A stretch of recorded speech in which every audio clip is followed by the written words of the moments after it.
सुना रहा है? करें स्टार्ट। अस्सलाम वालेकुम, आदाब, नमस्कार, सत श्री अकाल।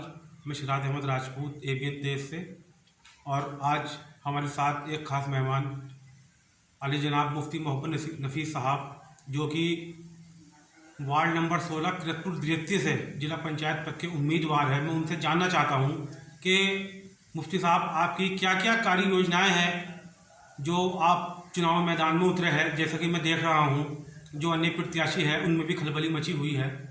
आइए मुफ्ती मोहम्मद नफ़ीस साहब। सबसे पहले तो मैं अपने तमाम सामीन को सलाम पेश करना चाहता हूँ, आदाब पेश करना चाहता हूँ। इसके बाद मैं बताना ये चाहता हूँ कि आपने भी सवाल किया कि क्या क्या कार्य योजना है। देखिएगा, जब आदमी किसी मैदान में आता है तो उसे हर तरह का काम करना चाहिए, चौमुखी तरक्की की कोशिशें करनी चाहिए। उसमें इंसान अगर परेशान हाल है तो उसकी परेशानी को दूर करने की कोशिश करनी चाहिए। कोई गरीब है तो उसकी मदद करने की कोशिश करना चाहिए। कोई पिछड़ा वर्ग है तो उनके अंदर जागरूकता पैदा करनी चाहिए। जो लोग अनजान हैं उनके अंदर नॉलेज पैदा करनी चाहिए। बहुत सारे काम हैं करने के। तो कोई लोग बीमार हैं तो उनके इलाज का इंतज़ाम करना चाहिए। लेकिन सबसे बुनियादी जो चीज़ है वो मेरा जो अपना पर्सनल मामला है, मेरा जो इरादा है वो ये है कि अगर ऊपर वाला मुझे इज्जत देता है और मैं अपने क्षेत्र से जीत हासिल करता हूँ तो मेरा इरादा ये है कि जहाँ जहाँ एजुकेशन का कोई इंतज़ाम अभी तक नहीं है, मैं चाहता हूँ कि वहाँ पर एजुकेशन का इंतज़ाम किया जाए। क्योंकि किसी भी मुल्क को पावरफुल बनाने के लिए और किसी भी मुल्क को ताकतवर बनाने के लिए एजुकेशन की ज़रूरत है।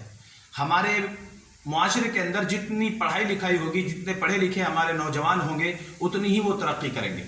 देखो, रुपया पैसा हासिल करना, कारोबार बनाना, ये आसान हो जाता है उन लोगों के लिए जो पढ़े लिखे होते हैं, क्योंकि वो आसानी के साथ में ताल्लुकात बढ़ा सकते हैं, अपने प्रोडक्ट को बेच सकते हैं, कोई चीज़ आसानी से सस्ते में ख़रीद सकते हैं, महंगे में बेच सकते हैं, या कोई चीज़ बना सकते हैं, या किसी बड़ी से बड़ी कंपनी में वो जाकर के जॉब हासिल कर सकते हैं, या अपना भी कुछ कारोबार चला सकते हैं। तो इसलिए मेरा मानना ये है कि ज़्यादातर जो ज़ोर दिया जाए वो तालीमी मैदान में ज़ोर दिया जाए। और दूसरा नंबर जो है वो मेरे नेचर के हिसाब से और मेरे नज़रिए के हिसाब से ये है कि आपस में इत्तेहाद के ऊपर बहुत ज़्यादा गौर करने की ज़रूरत है। क्योंकि हमारे मुल्क के अंदर हिंदू मुस्लिम जो एक एकता चली आ रही थी, हिंदू मुस्लिम सिख ईसाई का जो भाईचारा चला आ रहा था, हम भी अपने सारी ज़िंदगी से देखते चले आ रहे थे। लेकिन आज मैं देखता हूँ कि जो लोग सियासत की इस दीवारों के चारों तरफ बैठे हुए हैं, सियासत की गद्दियों पर बैठे हुए हैं, उन लोगों के सामने सिर्फ कोई एजेंडा है ही नहीं नफरत के अलावा। उनके सामने सियासत करने का सिर्फ एक यही एजेंडा है कि हिंदू मुस्लिम नफरत फैलाई जाए और सियासत की जाए। मेरा मानना यह है कि हम सब अगर अपने देश से प्यार करते हैं, मोहब्बत करते हैं, तो अपने मुल्क को ताकतवर बनाने के लिए हमें आपस में प्यार, मोहब्बत और इत्तिफाक का मैसेज करना पड़ेगा। तो मेरा मानना यह है कि अगर पूरे मुल्क के अंदर मैं नहीं जा सकता हूं, अगर मेरे अंदर इतनी ताकत नहीं है, इतना खजाना, इतना रुपया पैसा मेरे पास नहीं है कि मैं पूरे सूबे को नहीं संभाल सकता, तो कम से कम अपने क्षेत्र के अंदर रहते हुए मैं कोई ऐसा काम ना होने दूं कि जिसकी वजह से हिंदू मुस्लिम दंगा भड़के। तो मैं ये चाहता हूं कि जगह जगह पर जाकर के लोगों को समझाया जाए और आपस में प्यार, मोहब्बत और इत्तिफाक की बातें उनको बताई जाए, उनका जहन बनाया जाए कि भाई प्यार मोहब्बत से रहिएगा। और फिर तीसरा जो मेरी अपनी सोच है, मेरा जो अपना नज़रिया है, मैंने जो अपने जहन में सोचा हुआ है कि मुझे ये काम भी बहुत ज़रूर करना है, तीसरा काम है तहफ़्फ़ुज़, हिफाजत। आज हम देखते हैं कि हमारी एक बेटी 10 साल की, 8 साल की, 11 साल की, 12 साल की स्कूल जाती है, पढ़ने के लिए जाती है। उसको रास्ते में कोई भी उचक लेता है, कोई उसको बहाने से अपने साथ में ले जाता है, कोई रक्षा में बिठा करके ले जाता है, कोई किडनैप कर लेता है, कोई कहीं ले जा करके बेच देता है, या कोई उनके साथ में रेप कर देता है, उनका गलत इस्तेमाल करता है। तो मैं ये चाहता हूँ कि इन हमारी बच्चियों को तहफ़्फ़ुज़ मिलना चाहिए। ये धार्मिक हिसाब से भी बहुत ज़रूरी है, क्योंकि इन्हीं लड़कियों की गोद में हमारी नस्लें पलती है, हमारा मुल्क, हमारा भारत इनकी नस्लों में, इनकी गोद में ही ताकतवर बनता है। तो मेरी अपनी ख्वाहिश ये है कि अगर ऊपर वाला मुझे ताकत दे, मुझे कुव्वत दे, मुझे पहुंच दे, तो मैं ये काम बहुत ज़रूर करूंगा कि हमारी जो माँ बहनें हैं उनको तहफ़्फ़ुज़ मिलना चाहिए। चौथा काम मेरे नज़रिए से ये है कि आजकल मैं ये देखता हूँ कि गाँव गिराव में, जैसे हमारा अपना मुआशरा है, हमारा अपना इलाका है, इन इलाकों में ज़्यादा सहूलतें नहीं हैं। न जाने कितने लोग ऐसे हैं कि जो बेचारे बड़ी बड़ी संगीन बीमारियों से जूझ रहे हैं। बूढ़े माँ बाप हैं, उनके घर में कोई ऐसी औलाद नहीं है कि जो उनकी केयर कर सके, उनकी देखभाल कर सके, या औलाद है लेकिन वो लापरवाह है, तो मेरा इरादा ये है कि ऐसे बूढ़े माँ बाप को कम से कम, ये हमारा जो क्षेत्र है 30-32 गांव का पड़ता है, मेरा इरादा ये है कि कम से कम इन 30-32 गांव के अंदर सर्च किया जाए कि ऐसे कौन कौन लोग हैं, या जिस आदमी का इंतकाल हो गया हो तो उसके घर में बेवा औरत है या उसके बच्चे यतीम हैं कि उनकी तरफ कोई ध्यान देने वाला नहीं है, या ऐसे बूढ़े माँ बाप हैं कि जिनकी केयर करने वाला कोई नहीं है, तो मैं ये चाहता हूँ कि गांव-गांव में जाकर के कैंप लगाए जाए और उनकी खैरख्वाही के बारे में मालूम किया जाए कि भाई पूरे गांव के अंदर कौन ऐसे परेशान हाल लोग हैं, जो यतीम बच्चे हैं उनकी फीस का, उनके खर्चे का इंतजाम किया जाए, जो बेवा औरतें हैं उनकी ज़रूरतों का इंतजाम किया जाए, महीने के राशन पानी उनको दिया जाए ताकि वो किसी के घर पे दर ठोकरें ना खाती फिरे, जो बेचारे मजबूर और लाचार बूढ़े माँ बाप हैं कि जो घर से बाहर निकल करके मांगने तक भी नहीं जा सकते हैं, कमाना तो बहुत दूर की बात, मेहनत मजदूरी की तो बहुत दूर की बात है। मैं ये चाहता हूं कि उन बूढ़े माँ बाप को जो कम से कम, जैसे किसी को अगर शुगर की बीमारी हो जाए तो ये एक ऐसा मर्ज है कि इसमें हर इंसान को दवाई खानी लाजमी होती है, डेली दवाई खानी होती है, तो महीने की तकरीबन 2-3 हज़ार रुपए की दवाई होती है। न जाने कितने ऐसे लोग हैं, मेरे अपने भी, मैंने खुद ने भी बहुत सारे लोगों को देखा है, चूँकि हम सोशल वर्कर हैं, हम काम करते रहते हैं, खिदमत करते रहते हैं, आपको भी मालूम ही है, तो हमने बहुत से बूढ़े माँ बाप को ऐसा देखा है कि उनके पास 2 या 3 हज़ार रुपया भी नहीं है कि वो अपनी दवाई ले सके। तो हम ये चाहते हैं कि ऐसे लोगों को देखा जाए कि कौन परेशान हाल लोग हैं, उनका ऐलान न किया जाए कि भाई वो परेशान है, ये परेशान है, अपने से जितना हो सके उनकी मदद की जाए, कम से कम इतना तो हो कि अपने घर में अगर वो बीमार है तो कम से कम उनका इलाज तो मिल सके। तो ये मेरी जो योजना है उसमें ये सबसे पहले दाखिल है, फिर इसके बाद जैसे जैसे मैदान में आएंगे, जैसे जैसे ज़रूरत पड़ेगी उसके एतबार से हम ज़रूर काम करते हैं। अच्छा, अभी आपने कहा कि जो बीमार लोग हैं उनके इलाज के लिए भी हम कदम उठाएंगे, जी, तो वो कदम आप अपनी तरफ से उठाएंगे या सरकार की तरफ से कुछ उनको कराने की सोचेंगे? हाँ, जी, ये आपने बहुत अच्छा सवाल किया है। देखिएगा, ये कदम जो हम उठाएंगे हम अपनी तरफ से तो करेंगे ही, जितनी ऊपर वाले ने हमें वसअत दी है, जितना हमारे पास रुपया पैसा है हम दिलो जान से लगाएंगे, लेकिन इसमें मेन काम करने का ये है कि गवर्नमेंट की तरफ से पिछड़ा वर्ग हो या कोई भी हो, जो परेशान हाल लोग हैं उनके लिए बहुत सारी स्कीमें चलती हैं, लेकिन होता क्या है कि बेचारे जो देहात में रहने वाले लोग हैं, गांव ग्राम में जो रहने वाले लोग हैं, उन लोगों को उसकी मालूमात नहीं होती है, उनको मालूमात न होने की वजह से उनको वो फैसिलिटी नहीं मिल पाती है।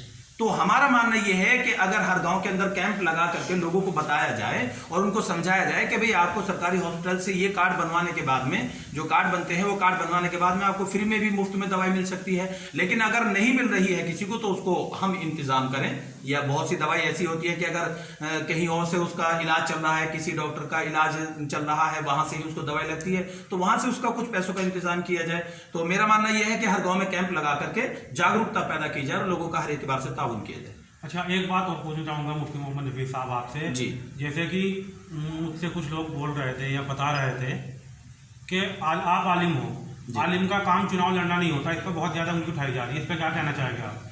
देखिएगा, मैं इलाके में घूम रहा हूँ, मैं जा रहा हूँ, ये बात जो आपने कही है वाकईतन मुझे ये बात सुनने को मिल रही है, लेकिन आप अगर हमारे मुल्क के अंदर आज भी बहुत सारे लोग समझदार हैं, पूरे मुल्क के अंदर आप देखिएगा, मैं तो बड़ा हैरान और परेशान हूं इस चीज पर कि हर आदमी ये चाहता है कि हमारे मुल्क के अंदर कोई ऐसा नेता होना चाहिए, कोई ऐसा आदमी होना चाहिए जो अदल और इंसाफ करे, जो भलाई का काम करे, जो आपस में इत्तिफाक करे, हर इंसान चाहता है। मैं भी ये चाहता हूं, जैसे हिंदू लोगों में हर आदमी ये चाहता है कि भाई राजा बकर माजिद जैसे होने चाहिए, राजा तो ऐसे होने चाहिए जैसे राजा बकर माजिद थे, और मुसलमानों में अक्सर बेशतर लोग कहते हैं कि भाई बादशाह तो हजरत उमर फारूक के जैसा होना चाहिए।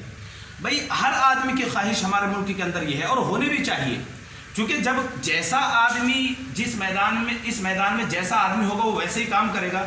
भाई अगर कोई आदमी चोर है तो उसको चोरी की आदत है तो वो तो कुर्सी पे बैठने के बाद भी वही कटौती करेगा, कोई चोरी करेगा। कोई आदमी कातिल है और बदमाश टाइप का आदमी है तो भाई वो तो उसके अंदर वही दादागिरी और गुंडागर्दी रहेगी। या इसी तरीके से कोई आदमी दलाली करता है सारी जिंदगी से, अब वो जनाब सियासत में आ गया और इत्तिफाक से हमारे लोगों ने उनको जिता दिया तो वो दलाली ही करेगा। कोई आदमी जालिम है एक नंबर का, जुल्म कर करके उसका दिल स्याह हो चुका है, उसके ऊपर कोई एहसास नहीं होता है, कोई मर रहा है कट रहा है उस पर कोई एहसास नहीं होता है, तो वो सियासत में आने के बाद भी यही जुल्म करेगा। लेकिन हमारे मुल्क के अंदर ये बड़ी अजीब व गरीब हालत है। मैं इस हालत को देख करके बड़ा परेशान होता हूं कि हर आदमी चाहता है कि हमारे मुल्क के अंदर राजा बकर माजिद जैसे बादशाह होने चाहिए, राजा होने चाहिए, हजरत उमर फारूक जैसे आदल इंसाफ करने वाले होने चाहिए। चाहते सब हैं, लेकिन वोट फिर भी उन लोगों को देते हैं कि जो हर तरीके से जालिम है, बदमाश है, कातिल है। अरे भाई, जब तुम बदमाशों को, कातिलों को वोट देंगे, जब तुम गलत लोगों को वोट देंगे, तो वो यहां सियासत में आने के बाद भी गलत करेंगे। अगर आपको अपने पूरे मुल्क से मोहब्बत है, सच्ची मोहब्बत है, तो इस फील्ड में अच्छे लोगों को लाया जाए। जब अच्छे लोगों को लाओगे तो तभी तो वो अच्छा काम तुम्हें नजर आएगा। जब किसी अच्छे इंसान को लाओगे वो तभी अदल इंसाफ करेगा। अब हमारे न जाने कितने एंकर लोग हैं जो न्यूज चैनल वाले हैं, वो लोग भी सवाल करते रहते हैं, लेकिन इसका सही तरीके से जवाब यही है कि ये बात पूरी आम की जाए पूरे मुल्क के अंदर। देखो, कुरान करीम के अंदर भी आई है ये बात, वजा अल हक़ व ज़हक़ल बातिल। जब हक आएगा तो तभी तो बातिल जाएगा, है ना। अब लोग कहते हैं कि जनाब तुम्हारा काम नहीं है, तुम तो आलिम हो, तुम तो पढ़े लिखे हो, तुम्हें तो ऊपर वाले ने बहुत ओहदा दिया हुआ है। मैं यूं कहता हूं कि भाई, जब अच्छे लोग इस फील्ड में जाएंगे तो तभी तो उनको गलत लोगों को मुंह तोड़ जवाब दे सकते हैं। भाई, जहां से नुकसान हो रहा है, जहां से फसाद फैल रहा है, वहां तक तुम्हारी पहुंच है नहीं, तो तुम कैसे सुधार करोगे अपने मुल्क का। आपको अगर अपने मुल्क का सुधार करना है तो वहां अच्छे लोगों को पहुंचाना होगा कि जहां से फसाद फैल रहा है।